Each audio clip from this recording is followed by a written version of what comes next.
Good evening and welcome to What's in Your Way is the Way. And I'm your host, Mary O'Malley, and what an interesting time for us to be exploring together. To me, this time is very challenging, but it's also very exciting, and I want to explore a bit of that tonight. But let's begin by grounding and opening. You know, we live mainly in the doing mode, and you have entered into a sanctuary of being. For the next hour, you don't need to go anywhere, do anything, take care of anybody. And instead, you can do something that is the most healing thing you can do for yourself, for your loved ones, and for the planet. And that is to bring your attention out of your busy, busy mind and ground it right here in life. So I invite you to close your eyes and just notice breath is happening. And ask yourself, how do I know breath is? What area of your body is it the most evident to you that breath is happening?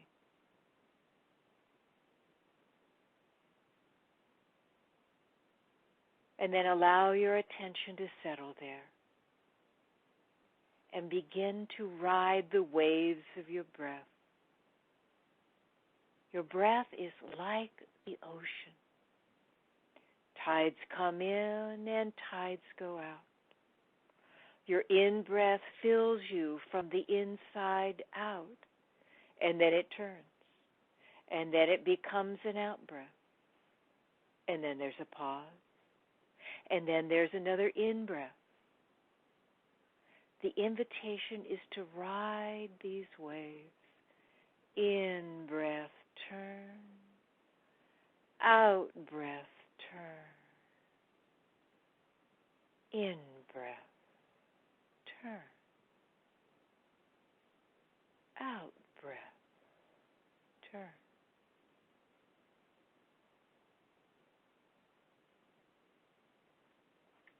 And as you become comfortable riding the waves of your breath, I invite you to lengthen your out-breath. One of the ways that you can do that is imagine there's a candle right in front of your mouth, and you gently blow out that candle on your out-breath, slightly pulling in your belly. There's so much more air left in your lungs. And then when you come to the end of that out-breath, let your belly go and allow a deeper in-breath to fill you up, the joy of inspiration, the joy of being open from the inside out with your in-breath. And then blow the candle out while you slightly pull in your belly on the out-breath, deepening your breath, and then allowing an in-breath.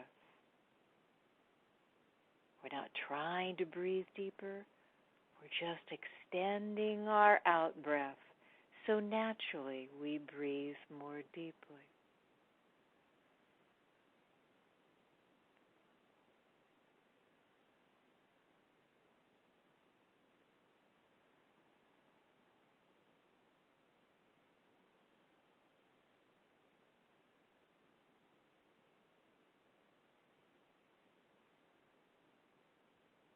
And now allow your breath to be exactly as it wants to be. But I want you to see that this river of breath that is moving through you is moving through the whole planet. On your next in-breath, you are breathing in atoms that were once a part of cedar trees in China and the breath of dolphins in the Pacific Ocean. And your next out-breath, you are sending particles of your heart, your lungs, your kidneys, out into the world that will make their way across this planet. So breathe in the great river of breath that is moving through absolutely every single thing on this planet, including the earth. The earth is breathing. Become a part of that great river of breath by consciously being present for breath and seeing that it connects you with absolutely everything that has ever been on this planet.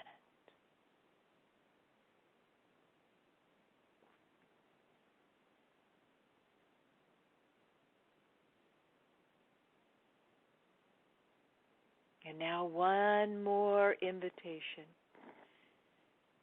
Let go of breathing and allow yourself to be breathed. We think we're breathing, but we're not. Just try to stop it. You are being breathed by life. And for just a few breaths, let go enough that you allow yourself to be breathed.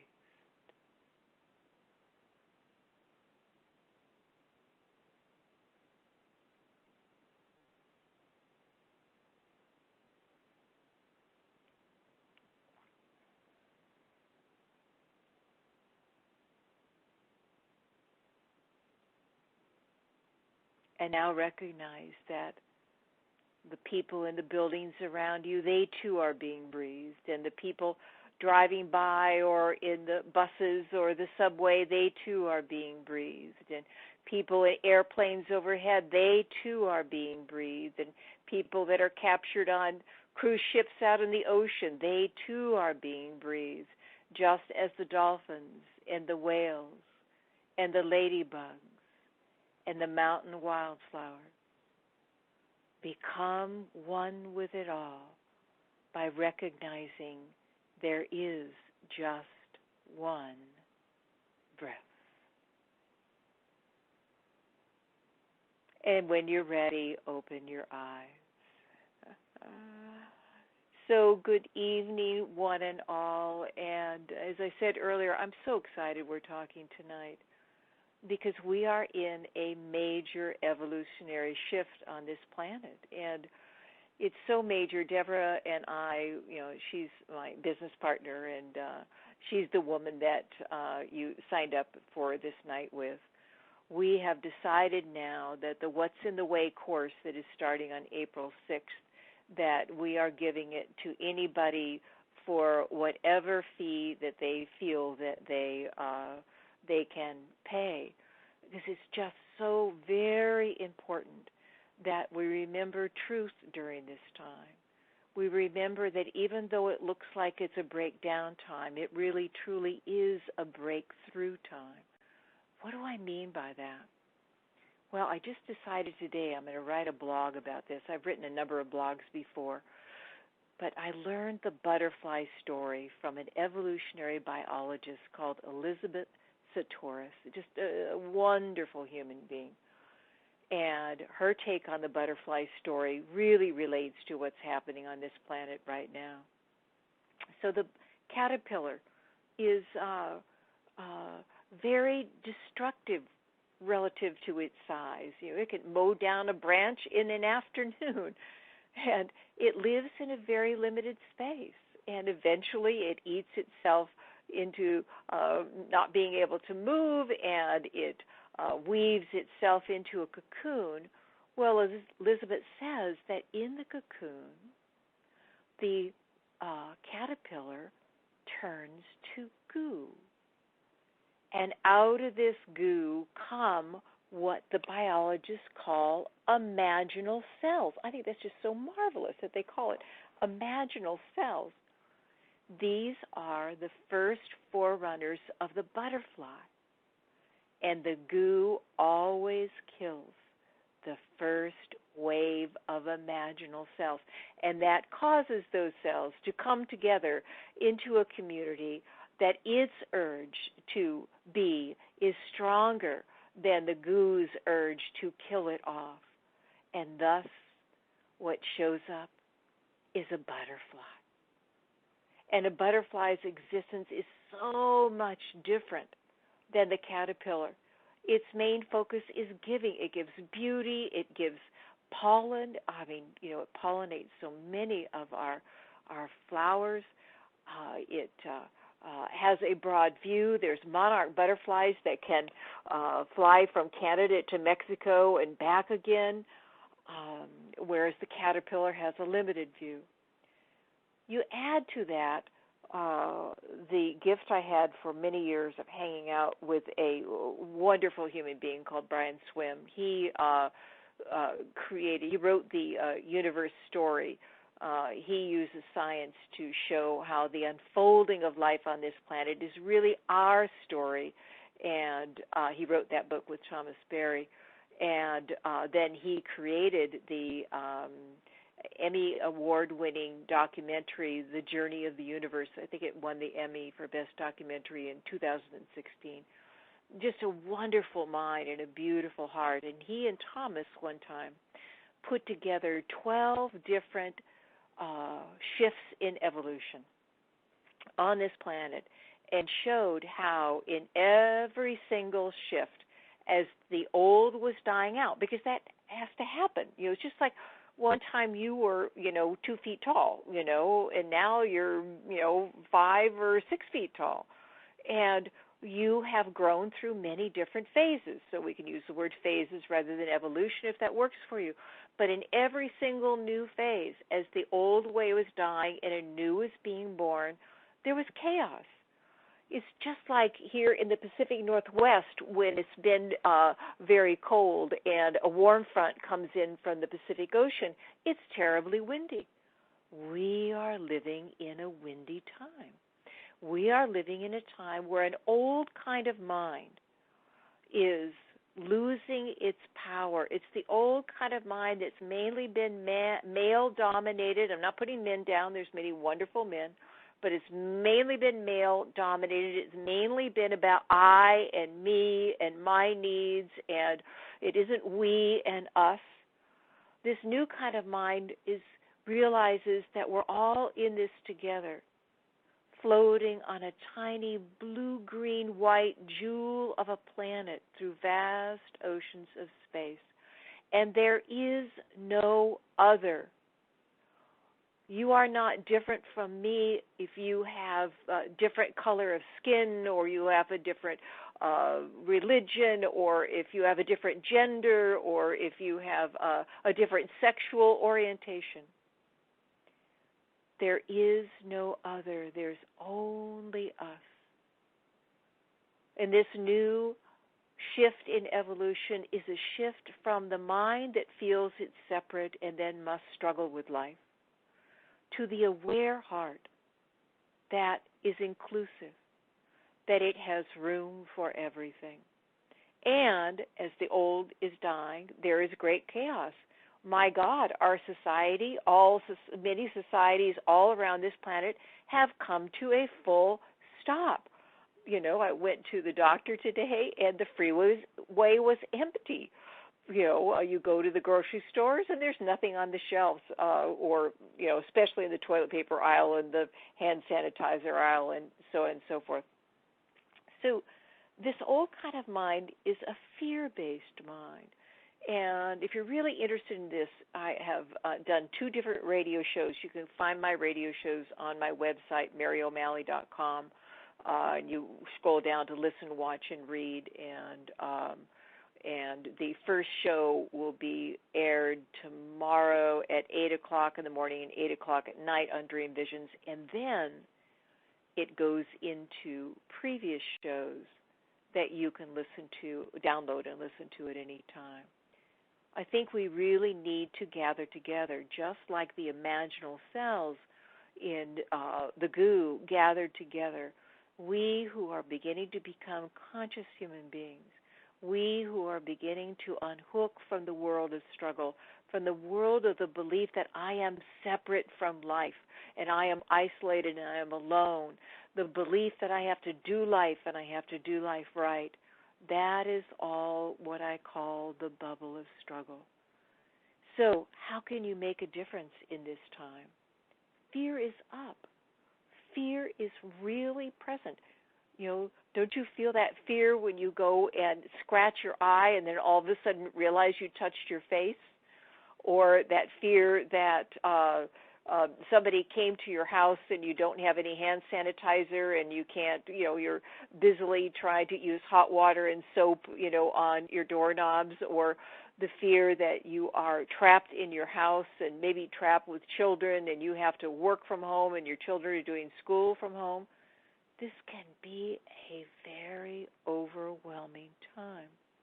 But there's a quote I put in that first radio show called The Virus of Fear. What I said was that there's a virus that's spreading across this planet that is even spreading faster than the coronavirus, and that is the virus of fear.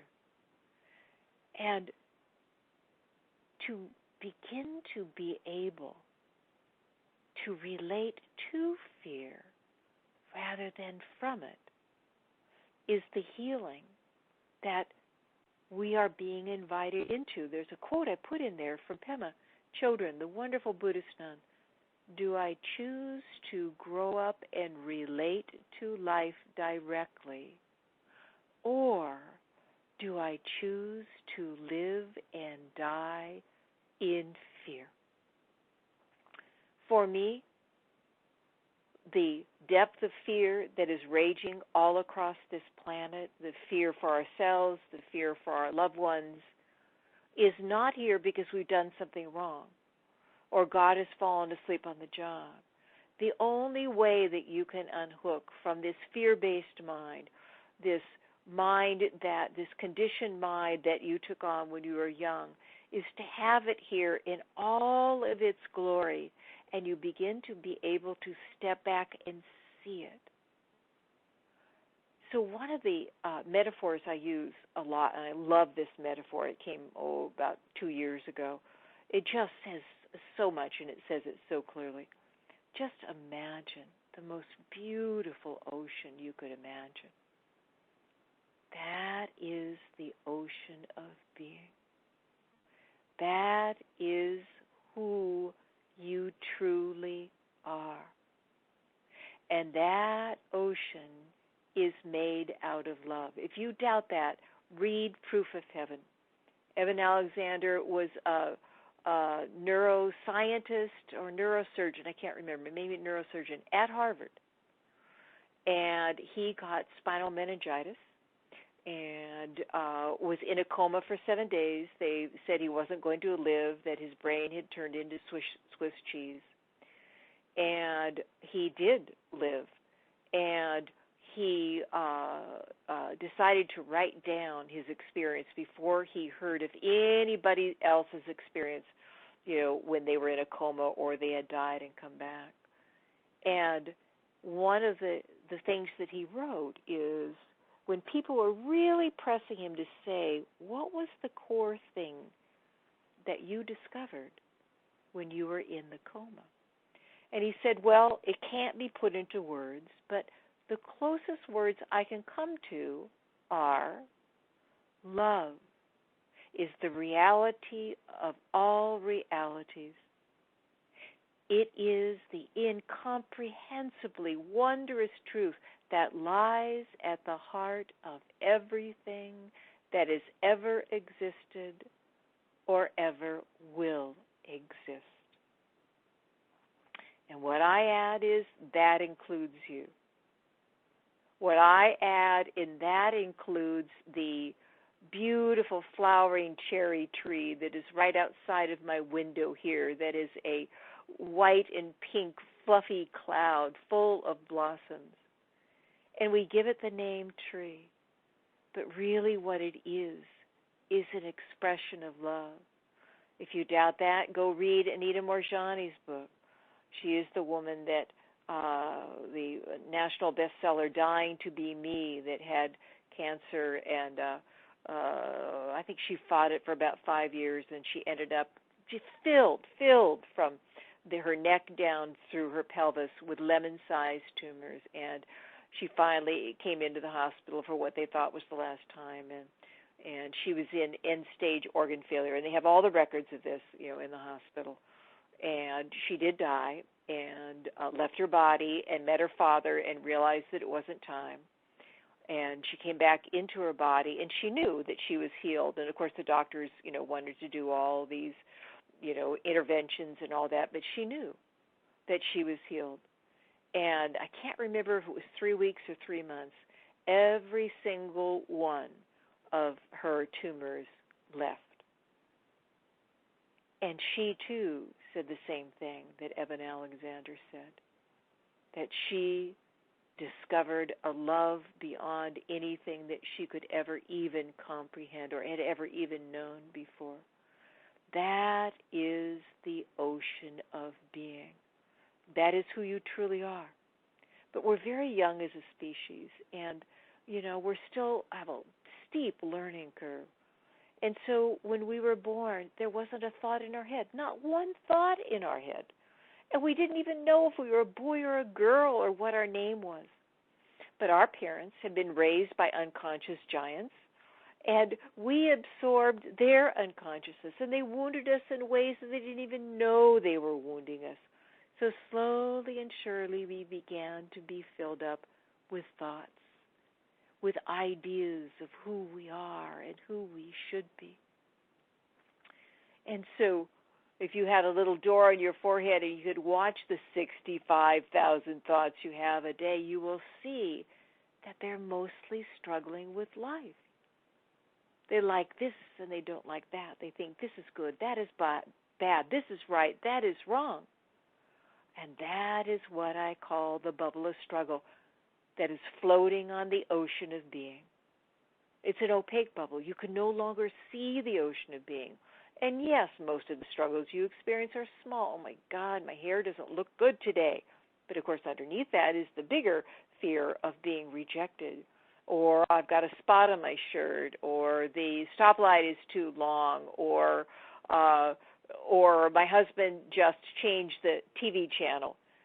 But of course, we all know bigger struggles, the agony of being alone and the agony of being rejected and getting a difficult diagnosis and losing a loved one, even if it's a favorite pet.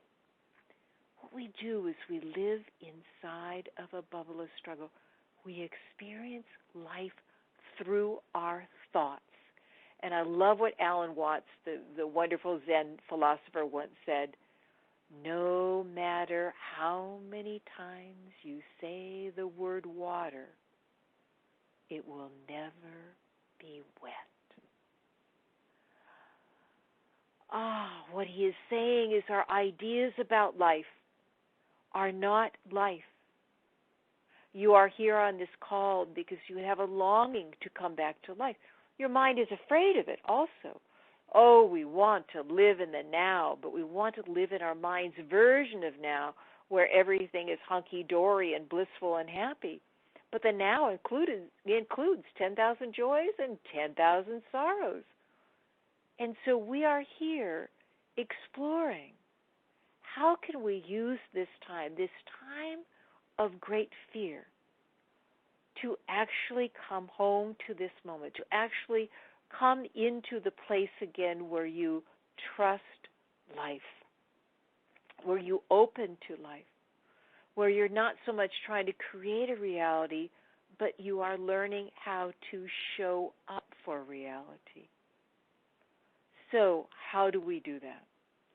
Well, I have a number of questions that people have emailed in that weren't able to actually be here with us.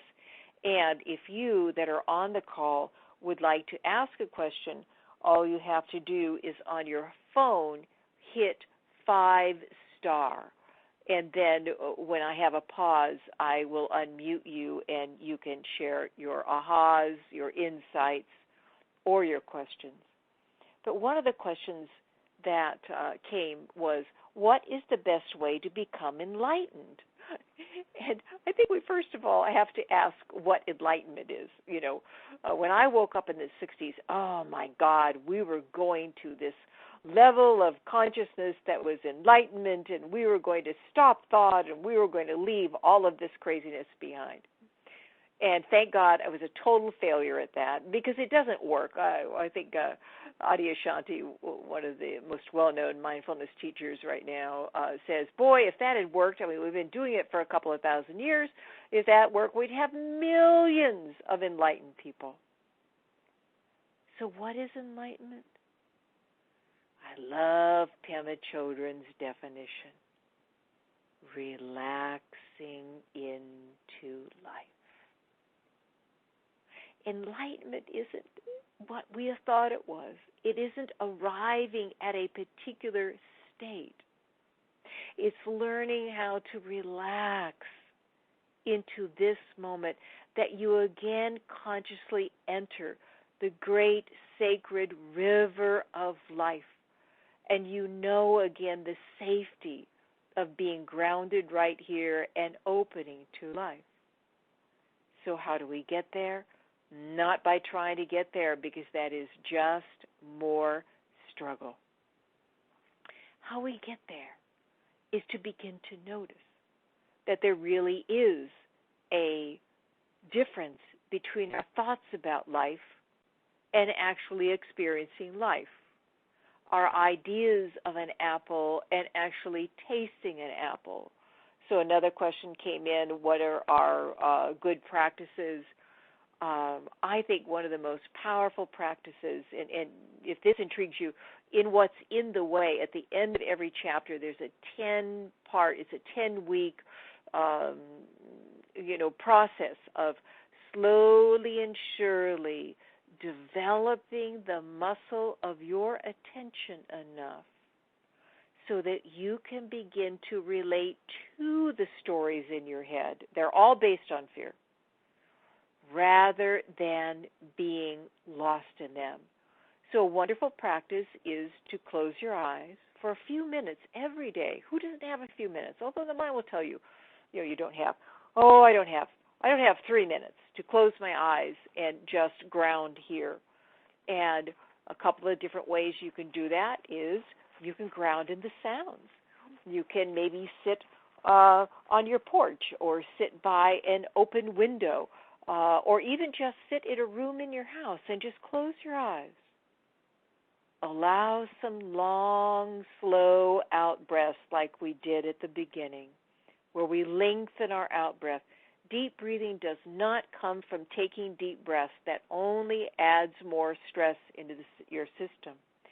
Deep breathing comes by extending your out-breath. And just a few of these kind of breaths can really, really help to calm your busy mind. And then you choose something in life. We're talking about sounds right now. It could be sensations in your body. It could be drinking a morning cup of tea and feeling the warmth of the cup and the smell of the tea and the feeling of the cup against your lip.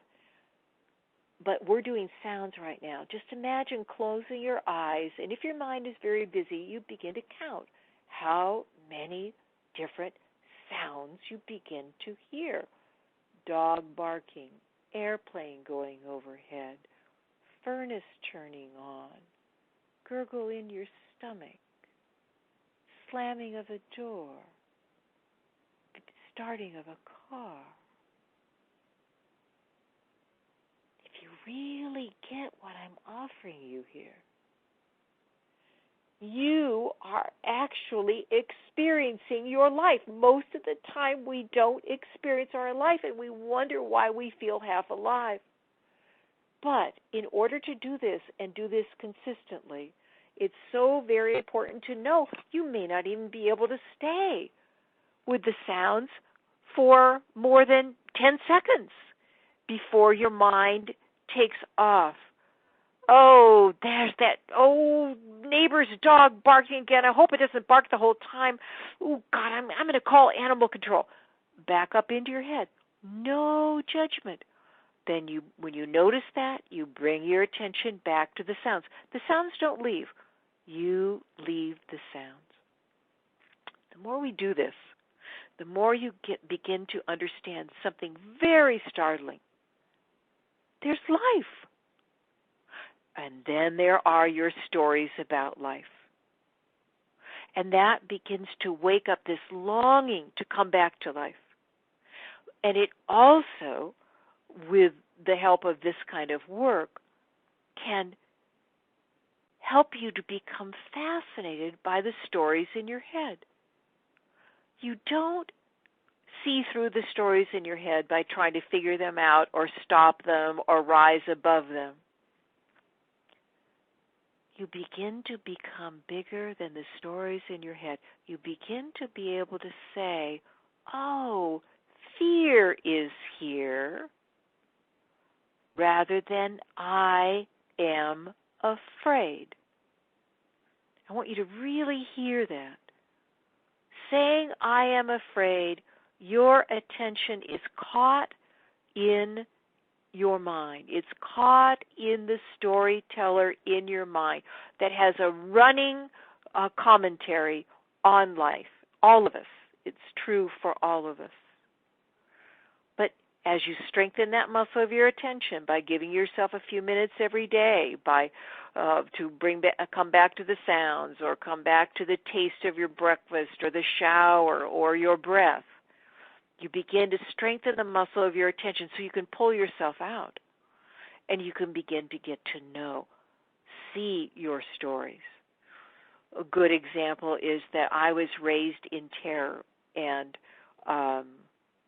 it's a childhood I wouldn't wish on anybody, and the only way I figured out how to survive was to leave. I just left, went far away, and then began to eat, and then overeat and gained huge amounts of weight, and then discovered alcohol when I went out to college, and then discovered street drugs, and did them all, and once gained 97 pounds in a year while I was washing it all down with alcohol and taking every drug I could get my hands on, because my bubble of struggle, that opaque bubble that's floating on the ocean of being, was so painful, I didn't know how to live except by running away. And when all that didn't work, I tried to kill myself 3 times. And the last time that I did, I was sitting on the floor of a windowless bedroom, God, in a basement apartment. What a metaphor. And I was leaning against the wall, trying to slip my wrists, and I couldn't get them to bleed enough. And I could still feel, the main feeling there was waves of shame, because I was even a failure at suicide.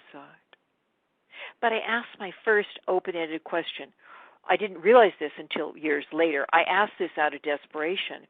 I said, if I can't get out of this, because this was the 3rd time I tried to kill myself, what is this all about? And a few months later, a man came into this door, into this windowless bedroom, and brought me a book called The Transparent Self. And that was my first introduction into the journey of becoming a conscious human being. And I didn't learn how to be with that fear. It was just such a huge monster, but slowly and surely I learned how to be with a lump in my throat or a crick in my neck, and slowly and surely I began to be able to relate to anxiousness, and then I slowly and surely learned how to be with shame, to not buy into its world. That took a while, because shame was the core of my world. In fact, it was a combination of shame and terror, the feeling of dread. That was my world. None of that controls me anymore. It does show up every once in a while if I'm really tired and really pushed by life. But I say hello, hi, how you doing? And of course, there's much more to that. And if that intrigues you, read What's in the Way or The Gift of Our Compulsions. And then, since we are offering the course, the What's in the Way course, for whatever you can pay for it, this will be I think the only time we'll do this. But it's so important we gather together. Come join us, because you too can really learn how to become who you truly are. Awareness. And awareness brings you to the spaciousness that you truly, truly are. So, how we become free is by getting to know our struggles. Another metaphor, I love metaphors. Living in this conditioned mind, in what I call the storyteller that was formed, pretty well formed, the foundations of it before we were 6, is like living in a wind tunnel with a 10,000-piece picture puzzle. Because, this storyteller, it's made out of fear, because anger is the fear of not getting what you want, and resistance is the fear of getting what you don't want, and sadness or despair is the fear of never getting what you want. And so here we live in this wind tunnel and flying around with this 10,000-piece picture puzzle, and every once in a while we get life just right.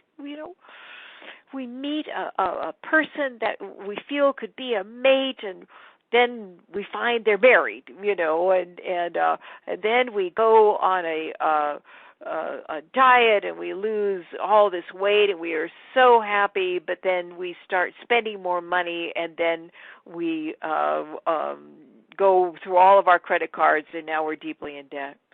So every once in a while we're just flying in this wind tunnel. It's wonderful, and then a picture piece of puzzle hits us in the eye, or the wind rips off our clothes and there's people outside of the tunnel watching us, or the wind slams us against the side of the tunnel. Well, this work is about stepping outside of the wind tunnel and going, wow, my mind is a wind tunnel. It is made of all these moving pieces, and it is busy all day long. And you bring a couple of pieces out, and you put it in a table there in front of the wind tunnel. Now, you know what it's like when you put together a 10,000-piece picture puzzle. You don't know. We don't even have the box, the cover that says what the picture is. But then we get sucked back into the wind tunnel. Our boss comes in and berates us for a project that we did that we thought we had done very well at, or somebody rear ends our car, or we find out we have skin cancer, and back in the wind tunnel we go. But with this kind of work, more and more you step out, and you become intrigued by what struggle is talking about inside of you. And slowly and surely you put more pieces of the puzzle on that table, and slowly and surely you don't get so sucked back into the wind tunnel. And slowly and surely you put together the picture, and you become smarter than the wind tunnel itself. This calms it down immensely. Does it make it go away? I don't think so. Well, we're still in a body, because the earth is a schoolroom, and we are supposed to take on what we're not. This, just like there would be no such thing as night if we didn't have day in relationship to it. It seems we have to take on all these beliefs. I call them in what's in the Way book spells, and I love the word spells, because spells are something that's laid over the top of you. They're not true, and they can be lifted. And so both in the book and in the Course, we talk about all the spells, and it's so wonderful to begin to discover that everybody has the same spells. You may put them together in a little bit different way, but everybody has the same spells. And slowly and surely, as we put the picture puzzle together, we become smarter than the spells. And even when we wake up in the middle of the night and our mind is being super fed with, oh my God, they let me go from my job because I work in a restaurant, and how am I going to make the income that I need to pay for my rent? Or my elder mother is in a center that they won't allow anybody to come and visit her, and I'm so worried about her. Or, oh my God, I had to go to the doctor the other day and somebody was coughing. There's a wonderful quote from Samuel Clemens who wrote Mark Twain. He said, "Oh, I've had so many tragedies in my life, and a few of them have actually happened." Our minds are fear-based, and they are just addicted to creating stories. and stories that really terrorize us. I am here to tell you that at this time when fear is so present, that it is a time to learn, to discover what Pema is saying. You can learn how to grow up and relate to life directly. You don't have to live and die in fear. That life is inviting you to get to know fear and even welcome it. Another quote I put in that first radio show is from Eckhart Tolle, and I won't remember it. I mean, it's a very long quote, and I'm only going to quote the first line or two, and I won't remember it exactly, but it's pretty close. He said, welcoming is the ultimate spiritual practice. If this is all that you learn, you will not need any other technique or book or teacher, something along that line. This is the aware heart. The aware heart that is your main brain. Science has now shown that. And your heart doesn't fight with anything. So the first step in awakening out of the dream of struggle is to learn how to relate to the struggles. And the second step is discovering how to bring them home to your heart. There's a wonderful quote from Stephen Levine, who is my main mentor. And again, I may not remember the words exactly right, but it's close enough. When you finally see how much fear there is in your mind, you turn to it like a mother turns towards a frightened child. So I am a living example that you can discover how to unhook from struggle. You can come back more and more and live from the ocean of being that is made out of love. And when life again draws you back into the bubble of struggle, you will have skills where you won't get lost in it. That you will be able to trust that this challenge is here not because you've done something wrong, but because life is amplifying part of your conditioned mind. There's a wonderful statement that came in all in one fell swoop as I was writing What's in the Way. Life is set up to bring up what has been bound up so it can open up to be freed up so you can show up for life. Remember, enlightenment is showing up for life as it is. And how we open to that is by using the light of our accepting attention, giving it to everything inside of us that has been taught to be afraid, taught to resist, taught to react rather than respond, taught to be ashamed, taught to feel that you are not good enough or right enough. All of us carry that. None of that is true. And as you learn how to relate to all that, more and more you see how scared it is. More and more you come home, you bring all this home to your heart, and you rest in the ocean of being. Your breath becomes more open. A twinkle in your eye reappears, and a smile on your face. So, another question that was sent in, and again, if any of you have questions, just hit 5-star, and I will call on you. And this is Evelyn, and she said, I believe the main point of Mary's book is the What's in the Way book is basically a process of letting go of resistance to whatever it is we are resisting or not liking in our lives, to one of acceptance, compassion, and openness. while stepping out of the prison of thoughts and stories to coming back home to the here and now, even if it's uncomfortable, painful, or unpleasant in any way. So that's a pretty good synopsis of it. She says, I say this because I've been through a lot in my life, and I've come a long way. Truly, I have. However, my ego mind has been so convinced that if I did it right, just tried hard enough, or somehow was different than how I am, then my body would be healthy, and I could go on to pursuing my dreams and desires. For me, that would mean opening to a real love relationship and having the energy to do anything other than work and dealing with household responsibility. So, then she sums it up by saying, how do I let go of this struggle to want my life, my body, and my health to be different, to opening into it as it is?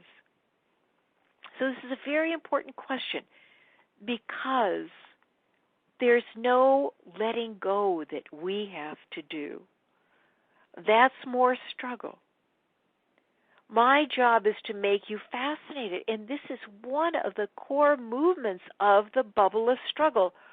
What if and if only? What if, if only I hadn't, or if only that hadn't happened, but if this does happen, then what if, maybe I'll have everything I truly, truly long for.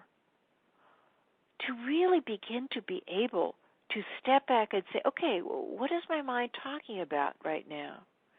And to begin to see this core theme of, if I only did life right, then everything will be okay, and then I'll finally have what I long for. That comes from the illusion that we are in charge of life. Remember, the 8 core spells, the first 2 are foundational spells. And the first one is, I am separate from life. You have never, ever been separate from life. You just feel what we did with the breath at the beginning. That really helps us to see little inklings that we are absolutely at one with this unfolding of this exquisite, mysterious process that is called life. But because we step out, we feel that we go into the second foundational spell, life is not safe. And then we're off to the races. Then the 3 operating spells are, I got to do life right, and I'm not doing it right enough. That's the area that you're talking about, Evelyn.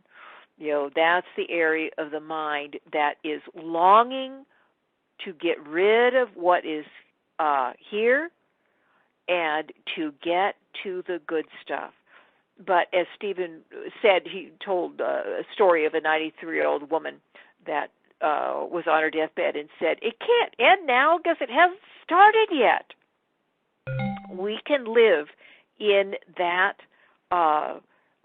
dream, the dream of struggle, our whole life. Or, as Pema says, do I choose to grow up and relate to life directly, or do I choose to live and die in fear? This what if and if only story is the world of fear. What it doesn't see is that everything you really, truly long for is already right here, right now. You speak even of, having a loving relationship. But really the reason why we want a loving relationship is because we want to know again the field of love. And it's always here, it's always with us, right here, right now. So get to know. This isn't about letting go of this storyline in your head. It's about getting to know it. Maybe you have a little notebook you carry around and you catch yourself in what if or if only. If only I hadn't, or maybe you can add, I should have, I could have. Get to know this. Become a reporter that wants to write an article on this quality of the storyteller in our head that so many, many, many people are caught into right now. And I assure you, the more you get to know it, the more that you will see it's just stories in your head. It's just the very tight and small world of the bubble of struggle. The mind is saying, my life is not the way I want it to be. And yet, right here, right now, is everything you long for. The more you get to know the struggle, the more you naturally open. We're terrified of this. The storyteller is terrified of opening to life because the last time we were fully here, we got the living bejesus scared out of us. But we're not children anymore. And slowly and surely our belly softens. Our shoulders relax. Our breath opens. And we again know the joy of being alive.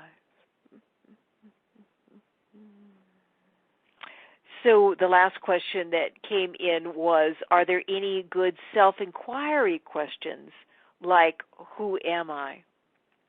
I think that question is the most powerful question to ask. So that is the kind of question that you don't look for an answer. I know the mind is just so used to asking questions, and then it tries to find the answer. And you know, if this really intrigues you, if you have my book, The Gift of Our Compulsions, I have a whole chapter on questions. And if you don't have it, just email Deborah, and she'll send you that chapter. But there's two kinds of questions: checking questions, which bring your attention right here.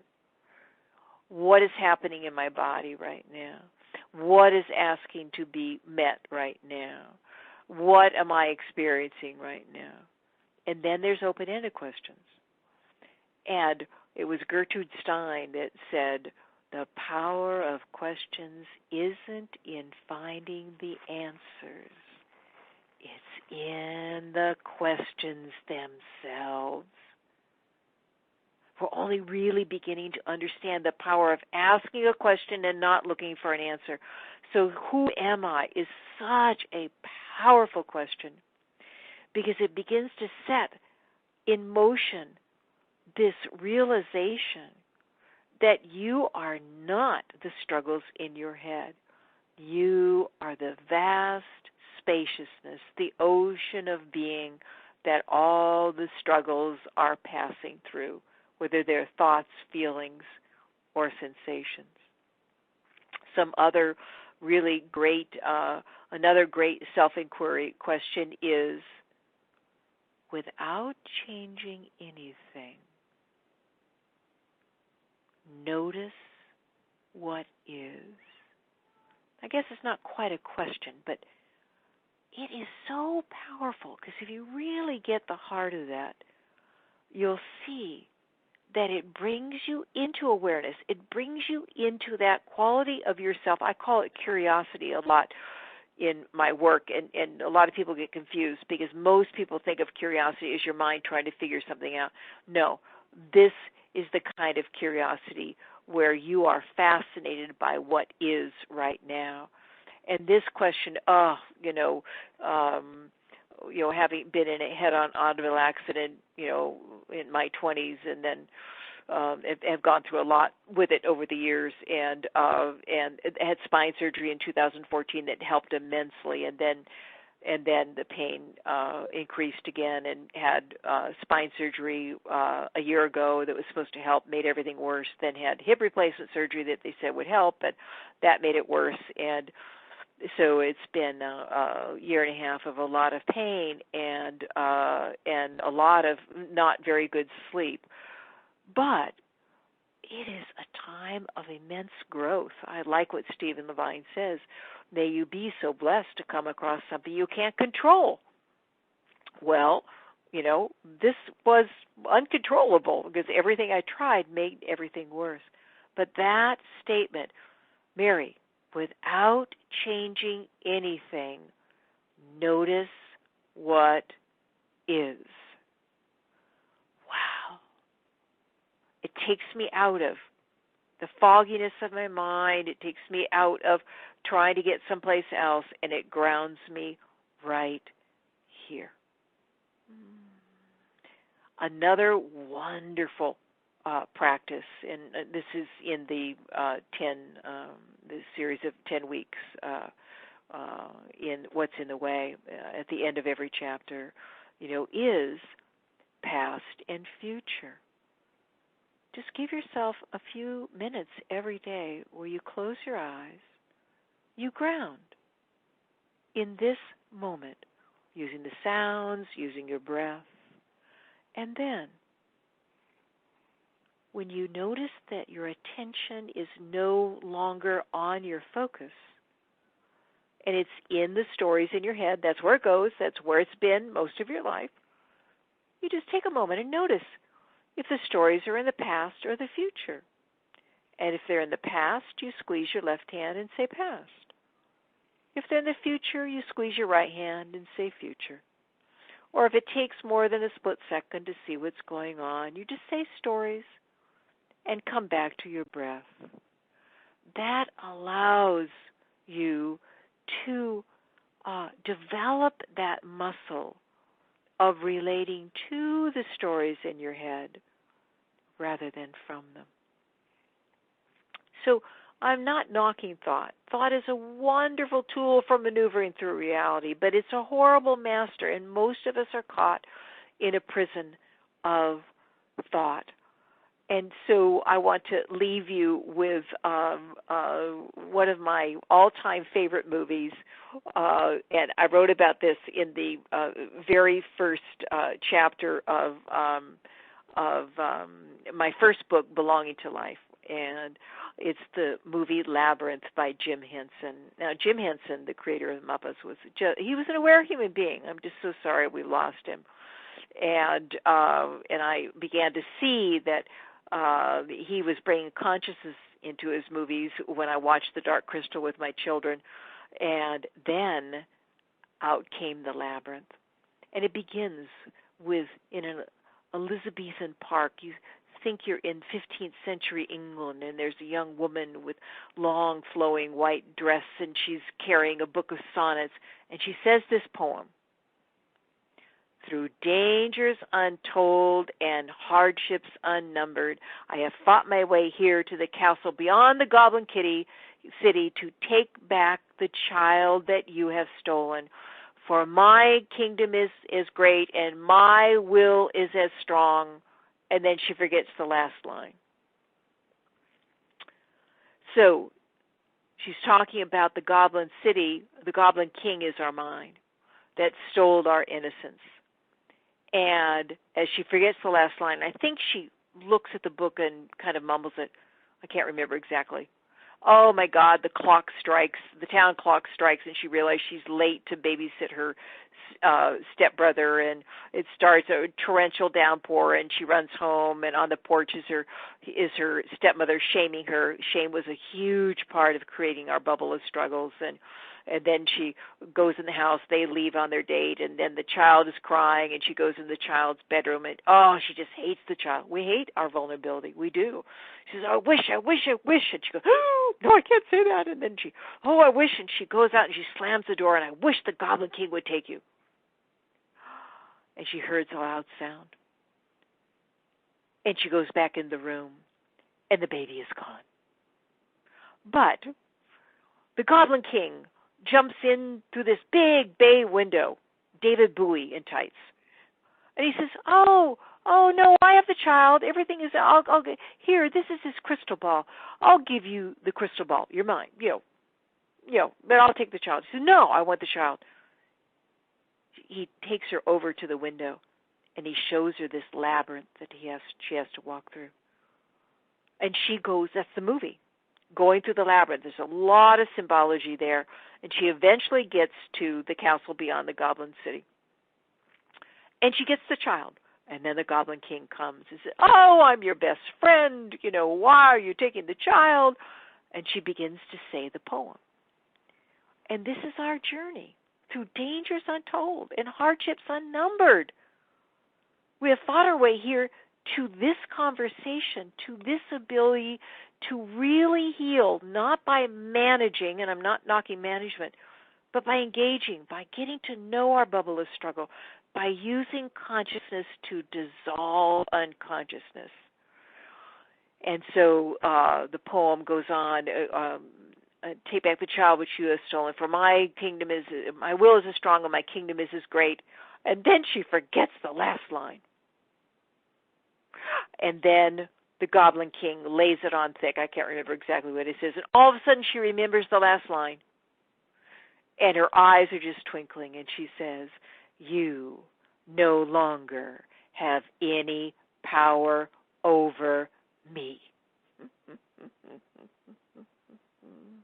So if it intrigues you to learn how to use your mind rather than be lost in it, listen to this recording or go and listen to my radio shows. I think I have 60 radio shows, and they're all, all of them except the one that's playing right now is in previous. You can download it at any time. I've got dozens and dozens of blogs. Of course, I got the books. I got the CDs. I've got the course that's starting, on the 8th of April. Bring this language into your life because it is a language.